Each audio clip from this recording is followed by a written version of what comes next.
Em Cuiabá, o esforço para reduzir o número de casos da Covid-19 está dando resultado.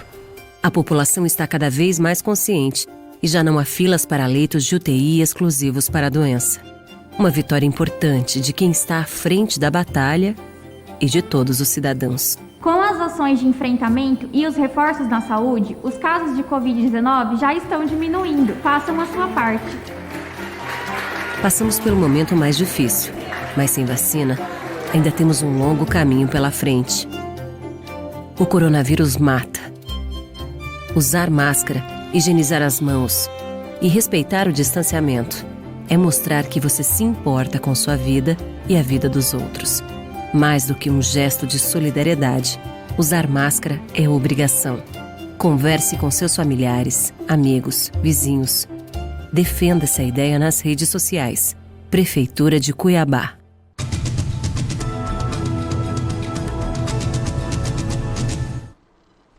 Eleições 2020. E a partir de hoje, o RDTV News, o programa de TV web do site RD News, o portal de notícias de Mato Grosso, exibe uma série de entrevistas com os candidatos a prefeito das principais cidades do estado e também os que pleiteiam a vaga de senador da República, já que o nosso estado terá eleição suplementar. O primeiro turno ocorrerá, lembrando, no dia 15 de novembro e diante do exíguo tempo para as campanhas eleitorais, nós estipulamos regras simples, claras e com isenção para facilitar o acesso aos candidatos. Assim, as entrevistas foram marcadas conforme a disponibilidade de cada um e serão exibidas na ordem em que forem gravadas. A nossa intenção é abrir mais um espaço privilegiado para que sejam apresentadas propostas para a sociedade viver melhor e para que a democracia seja fortalecida. Todos os candidatos terão 20 minutos de tempo e esperamos que utilizem esta oportunidade com ética e moralidade, sem ofensas e ataques a outros. O nosso primeiro entrevistado será então o candidato a senador Nilson Leitão, do Partido da Social Democracia, PSDB, da coligação Mato Grosso por Inteiro, que tem Júlio Campos, do Democratas, como primeiro suplente e Zé Márcio Guedes, do Partido Liberal, como segundo. A primeira pergunta, então, é por que o senhor quer ser senador por Mato Grosso? Agradecemos a sua presença aqui. E, candidato, então, o seu tempo começa a ser contado a partir de agora. Bom, agradeço que o privilégio, a oportunidade. Ser senador porque me sinto preparado, né, para ser útil para o meu estado, para o meu país. Já participei de todas as casas legislativas, a Câmara Municipal de Sinop, fui deputado estadual, vice-líder de Dante Oliveira. Fui deputado federal por 2 mandatos, líder do meu partido, líder da oposição, presidente da maior frente do Congresso, apresentei mais de 700 propostas, tenho 5 leis vigentes em 2 mandatos, lutei e levantei bandeiras que eu acho importante para o Estado, como dobramos o número de vagas para a Universidade Federal em medicina, só tinha 100, hoje são 200, nasceu no meu gabinete isso, e hoje é uma realidade no interior, tanto no Nortão como no sul do estado. A radioterapia, que só Cuiabá tem esse atendimento, a partir de agora com essa luta, começamos também em 2011, já está sendo construída na região norte, na região sul, mais 2 estruturas de radioterapia para tratamento de câncer, que também interliga todo esse estado, além daquilo que eu lutei, né, em relação à segurança jurídica, direito à propriedade e tantos temas que fez parte desses meus 2 mandatos. E também agora para um futuro. Eu acho que o grande objetivo é tentar enfrentar, combater essa desigualdade regional que existe em estado como o nosso, né? Nós somos um estado que é exportador de tudo, porém aquilo que nós comemos nós temos que comprar de outros estados. Então isso tem um número interessante. 84% da riqueza de toda a agricultura, ela está na mão de 10% apenas. Então essa desigualdade é preciso dar oportunidade para aqueles que têm a terra, têm a mão de obra, têm o clima, mas falta política de Estado, falta programas e falta justamente a mão do Estado brasileiro, do Estado de fato público, incentivando, dando assistência técnica, capacitando, qualificando e mostrando o caminho de como se produzir e como vender esse produto para tirar essas pessoas daquela posição de Bolsa Família, tirar a posição de uma renda muito baixa, dessa pobreza em regiões que nós temos muito em Mato Grosso, para criar, e quem sabe, uma classe semi-média em Mato Grosso e no Brasil. Essa é a ideia de oportunidades para quem não tem e reduzir essa desigualdade que nós sofremos hoje em regiões. Bom, falando um pouco em apoios políticos, né, candidato, o governador Mauro Mendes rechaçou aí a aliança do DEM para apoiar a sua candidatura. Por outro lado, o senhor recebeu apoio da Associação Mato Grossense dos Municípios, de muitos prefeitos, senadores, possivelmente do vice-governador Otaviano Pivetta. Que outros apoios o senhor pretende buscar ainda e que regiões o senhor pretende trabalhar, já que também a sua base política está aqui em Cuiabá e está dividida aí também com um outro grupo nessa candidatura? Na verdade, quando nós fizemos a composição com 2 senadores da República, os 2 que são legítimos eleitos, né, que resolveram me apoiar, trazendo o Partido Liberal, do Wellington Fagundes, e o Partido Democratas, através do senador Jaime Campos, Júlio Campos, Gilmar Dal Bosco. Espero também que o Botelho já está vindo para dentro desse apoio. É apenas o governador Mauro Mendes, e que eu não me sinto nem um pouquinho assim rejeitado não, porque o governador Mauro Mendes já tinha decidido não apoiar o Júlio Campos, que é do partido dele, em março. Então ele já tinha pedido liberação. Respeito a posição do governador, é um direito legítimo dele em apoiar quem ele quiser. Eu acho que nós compusemos uma chapa que nos dá aí a garantia de ser o Mato Grosso por inteiro, onde tem representatividade. São mais de 100 prefeitos aí nessa coligação, são mais de 40 ou 50 candidatos novos também, que estarão disputando eleição para prefeitos, que também está conosco, nos apoiando. Tem municípios que a situação e a oposição nos apoia. Eu tenho um apoio muito forte do setor produtivo, aquele que de fato precisa da boa política. Praticamente de 93 sindicatos rurais, de seus representantes, praticamente 90 nos apoiam. O segmento do setor da agricultura, da agropecuária, né, a grande maioria das associações estão também nos apoiando.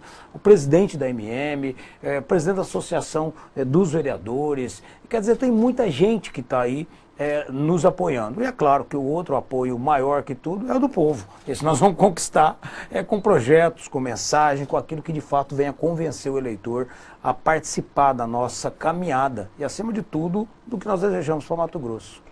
O senhor esteve recentemente, né, com o presidente Jair Bolsonaro buscando esse apoio e na verdade, na política nacional há muitas divergências, né, aos apoiadores, os defensores do presidente e os eleitores, enfim, e há os que são extremamente contra isso, e a gente viu desde a campanha, né, para a presidência da República. Esse apoio, o senhor acredita que vai fazer alguma diferença no voto ali da urna final para o senhor? Sempre faz.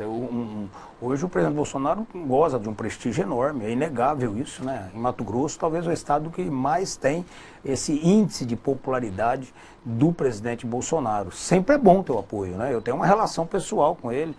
Quando ele chegou lá em Sinop, que eu fui recepcioná-lo, me recebeu com um abraço, não foi com um aperto de mão distante nem frio, foi com um abraço, né? Ele tem aí os seus compromissos com um ou com outro, mas eu não quero ser um candidato que dependa somente disso.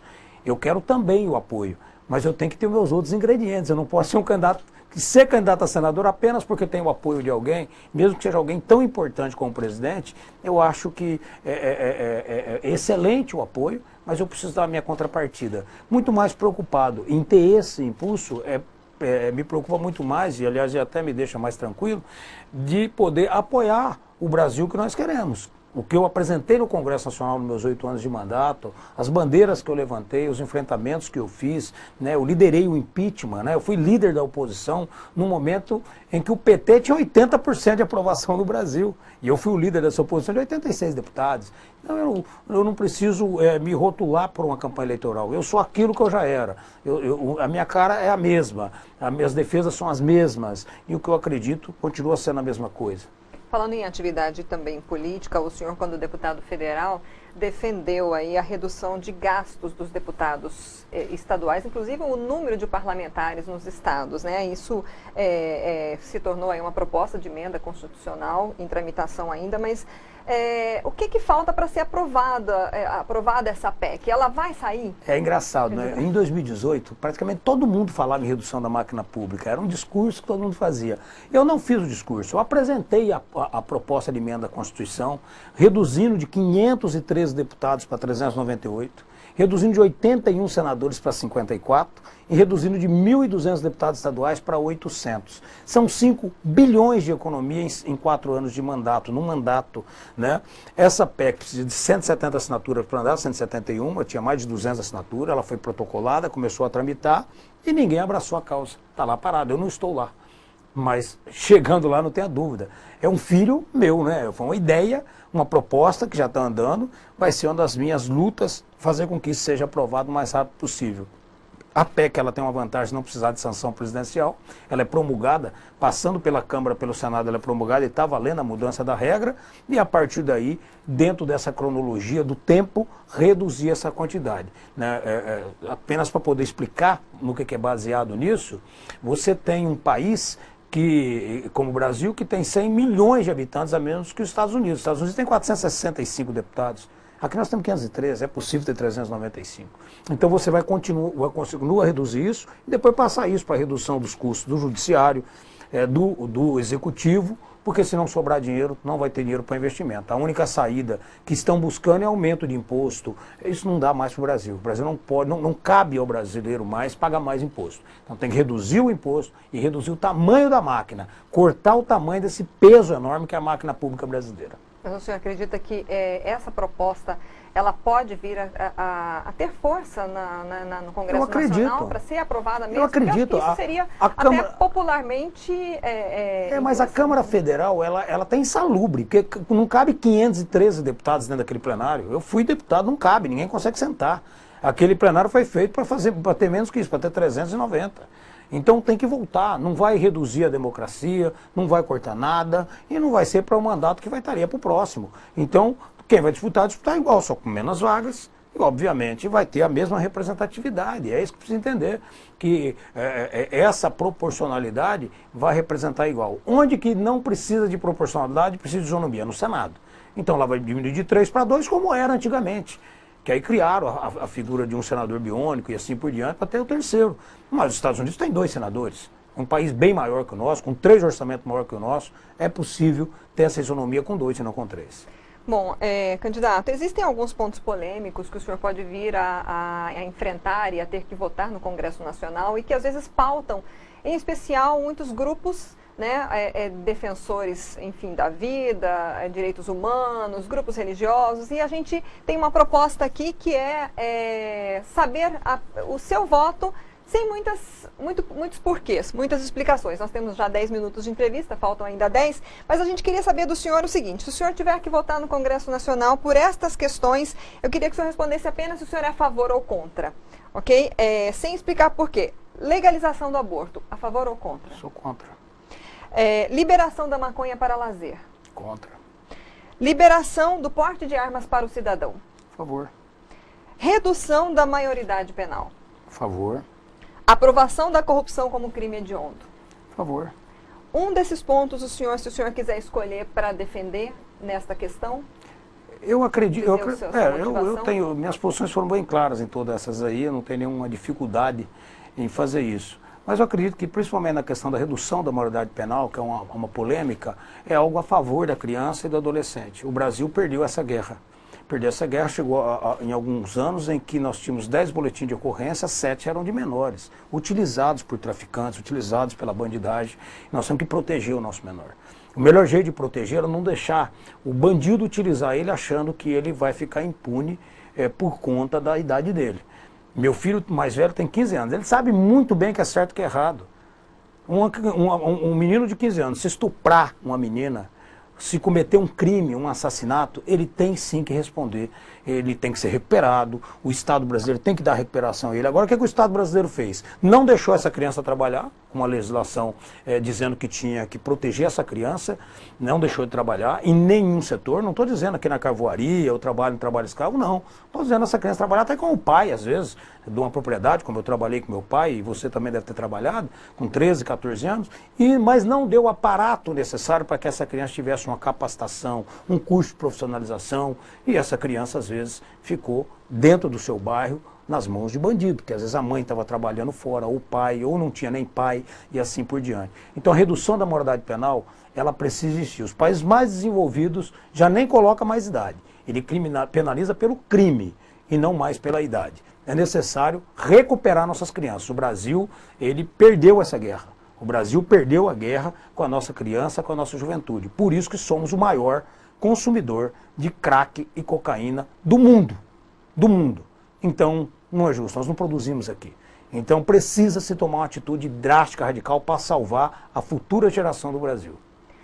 Candidato, existe uma informação, consta de um inquérito policial da Polícia Civil, Polícia Federal, no caso, a acusação de Caixa 2 na Justiça Eleitoral com base na delação do ex-secretário Permino Pinto, que o senhor teria usado dinheiro de propina para comprar dólar e fazer turismo nos Estados Unidos. Essa notícia até foi publicada no jornal A Gazeta em julho desse ano. O senhor já foi notificado, já se defendeu? Como é que é essa questão? Isso é a mesma coisa. Aconteceu em 2015, 2016, 2017, 2018, eu nunca fui notificado de nada.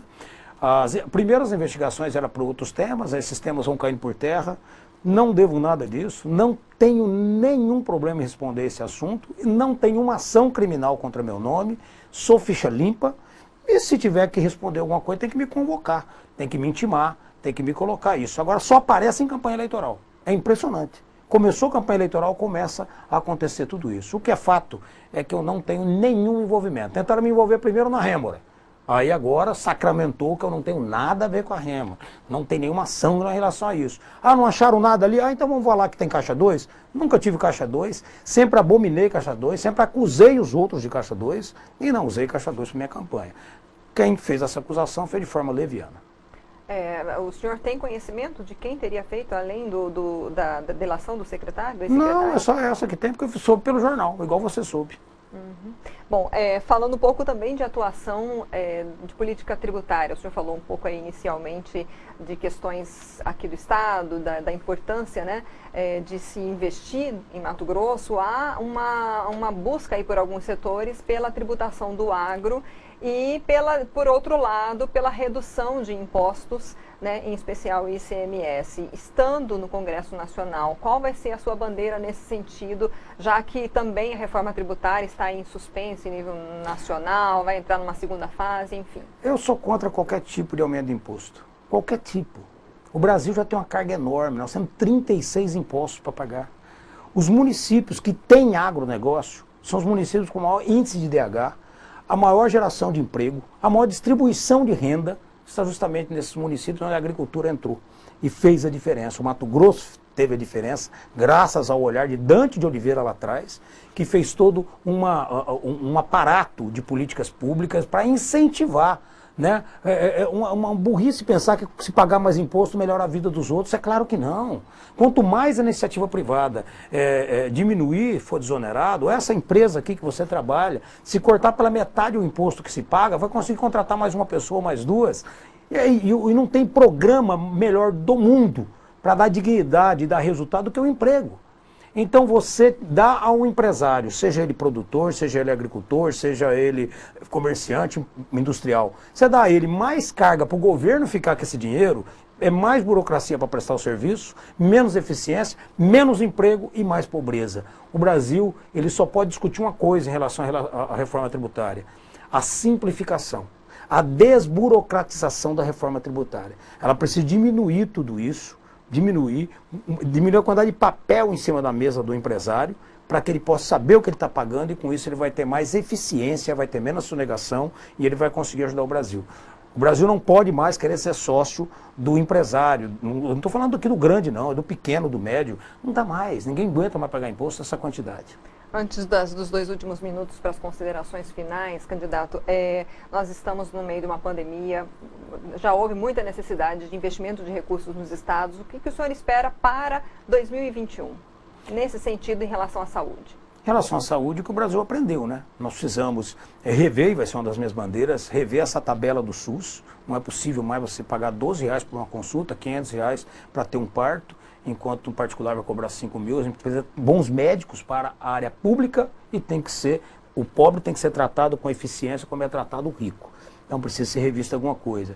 A estruturação, por exemplo, de respiradores. Eu, como prefeito, em 2004 eu levei 2 respiradores para o município de Sinop. Em 2004. Hoje o respirador está virando uma coisa banal, né, que todo mundo vai ter, porque é obrigado a ter. Tem que entender que saúde pública é muito importante. Eu tenho uma lei, ela dá uma distância no máximo de 250 quilômetros para atendimento de hemodiálise. A hemodiálise só você tem a máquina ou você tem o cemitério. Sempre você tem hemodiálise para atender as pessoas regionalmente. E tratamento de câncer, 500 quilômetros no máximo. Não é possível alguém com câncer ter que andar 3.000 quilômetros, 4.000 quilômetros, mudar do estado para tratar de câncer. Isso também nós estamos trabalhando, já tem a lei, já é aprovado lá, aprovado não, tramitando, né? Já apresentei essa proposta, está tramitando na Câmara Federal e como senador eu vou fazer isso andar. E eu acho que a saúde pública tem que ser essa prioridade de transparência. Menos barulho, mais eficiência com a saúde pública brasileira. Bom, nós estamos aí já praticamente no final da nossa entrevista. Temos pouco mais de 2 minutos, desde 2 minutos e meio a partir de agora. Eu vou deixar aqui então, porque com 30 segundos não dá para a gente fazer um novo questionamento, né? Mas vou deixar aqui à vontade então para o senhor fazer as suas considerações finais, fazer o seu pedido de voto para o dia 15 de novembro, por favor, candidato. Bom, primeiro a Deise, agradecer. assim que encerrar o tempo, você só dá um sinalzinho, a gente encerra aí, fica à vontade. Quero agradecer, né? Agradecer a oportunidade, dizer que é uma eleição suplementar, ela só acontece em Mato Grosso, para 6 anos de mandato de senador, que o Mato Grosso tem 8 deputados federais contra 60 de São Paulo, mas no Senado nós temos isonomia, temos condições de brigar de igual para igual com qualquer estado. A Câmara representa a população, o Senado representa o Estado brasileiro, as obras estruturantes, aquilo que é importante para regiões como a nossa, que precisa de tanta coisa, de obras de infraestrutura, o nosso trem, a nossa hidrovia. Eu quero recuperar o BID Pantanal de Dan de Oliveira, que se o BID Pantanal tivesse existido, acontecido, não teria acontecido tudo o que aconteceu no Pantanal com essa queimada. Mas, acima de tudo, me apresentar a vocês. Eu tenho experiência como prefeito de Sinop, de ter sido deputado federal por 2 mandatos, estadual e vereador, e agora pleiteio esse cargo de Senado, essa função, porque eu quero ser útil para o meu estado, para o meu país, ajudar a transformar o Brasil naquilo tudo que nós sonhamos lá atrás. Ajudei a liderar o impeachment para exatamente virar essa página desse passado de um país que precisava crescer com segurança jurídica, com direito à propriedade, com respeito à família e, acima de tudo, um país que desse oportunidade às pessoas que não têm. E essa é a nossa luta. Por isso eu quero pedir aqui o seu voto, pedir o seu apoio. O meu número é 456 para senador da República, meus suplentes Júlio Campos e Zé Márcio, que é de Rondonópolis. Então é Mato Grosso por inteiro. Nós queremos unir tudo numa força só a favor do Estado. Deus abençoe vocês. Ok, muito obrigada então novamente pela sua presença aqui.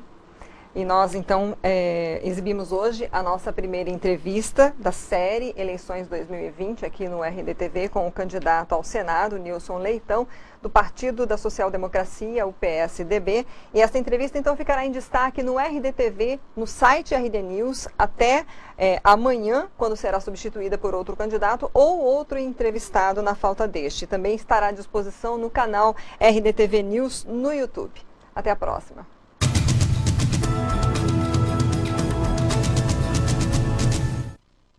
Boas ações geram resultados positivos. Desde atitudes simples que nos fazem seguir em frente, a termos cuidados especiais com quem é importante para a gente. A LMT vem se aperfeiçoando nessa pandemia para evitar riscos à saúde da população. E as sessões do plenário continuam sendo realizadas por meio de plataforma digital. As ações continuam e as mudanças também. Assembleia Legislativa de Mato Grosso, perto de você para a mudança acontecer.